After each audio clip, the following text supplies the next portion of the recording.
Children of God, who doesn't know Martin Luther?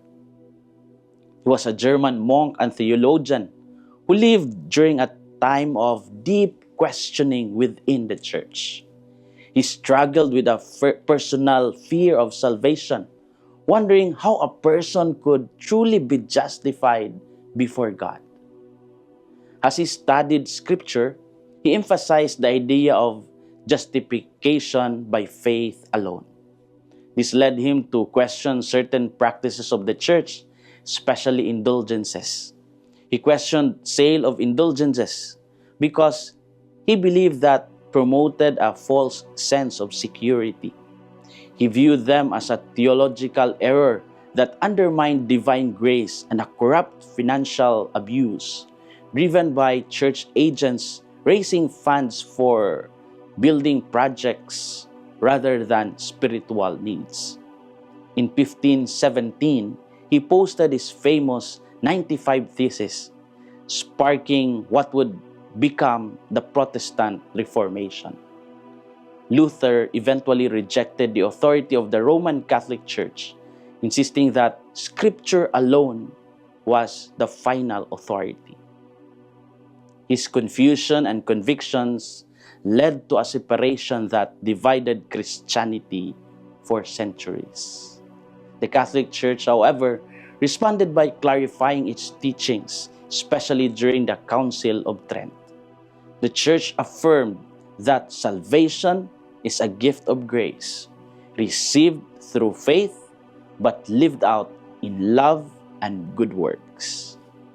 It also upheld that Christ entrusted the church with the sacraments as channels of grace. In the end, this moment in history showed both the danger of division and the importance of holding on to the fullness of truth.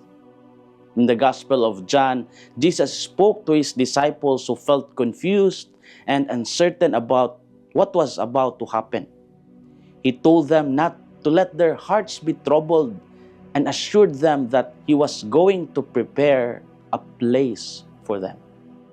When Thomas asked about the way, Jesus responded with clarity, saying, "I am the way and the truth and the life." Philip also struggled to understand and asked to see the Father. And Jesus replied that whoever had seen him had seen the Father. This is very revealing. Even the closest followers experienced confusion, yet Jesus patiently guided them to the truth. What are our inspirations for today? First, clarity comes when we stay close to Christ, not when we rely only on our own understanding. The disciples asked questions because they were confused. Thomas said, "Master, we do not know where you are going. How can we know the way?" This was as an honest expression of uncertainty. Yet instead of giving directions, Jesus pointed to himself as the answer. Jesus declared, "I am the way and the truth and the life." The way was not a map, but a person. To know the way, they needed to remain with him. Jesus even added that knowing him meant knowing the Father. This reminds us that clarity in life does not come from endless searching, but from deepening our relationship with Christ.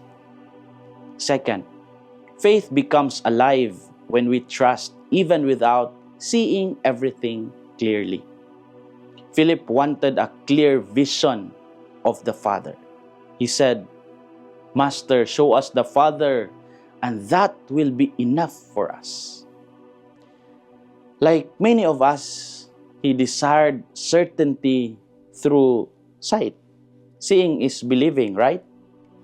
But Jesus responded by reminding him that he had been with them all along. The answer was already in front of him, yet he struggled to recognize it. This shows how we sometimes overlook God's presence because we expect something more dramatic. Jesus invited them to believe in Him, if not for His words, then for His works. Faith does not always begin with full understanding, but it grows through gradual process of believing. When we choose to believe, even in partial clarity, our faith becomes stronger and even more real. As we reflect, we ask ourselves, do I search for answers apart from Christ, or do I stay close to Him in my confusion? Do I demand full clarity before I believe, or do I trust even when I do not see anything? Do I recognize God's presence in my life, or do I keep asking for more signs? Children of God, history has shown us how easily people can go in different directions when clarity is lost. Yet Jesus continues to offer a simple and powerful invitation. Stay close to Him and you will find the way. Trust Him and you will discover the truth. Walk with Him and you will experience life. This is Father Felmar SVD, your Good News caster from Radio Veritas Asia, the voice of Asian Christianity. And may the Almighty God bless you, the Father, the Son, and the Holy Spirit. Amen. Thank you for watching and listening. Stay inspired every day with our daily reflections. Be part of our growing online community of faith and inspiration. Don't miss a single reflection. Follow us on our social media platforms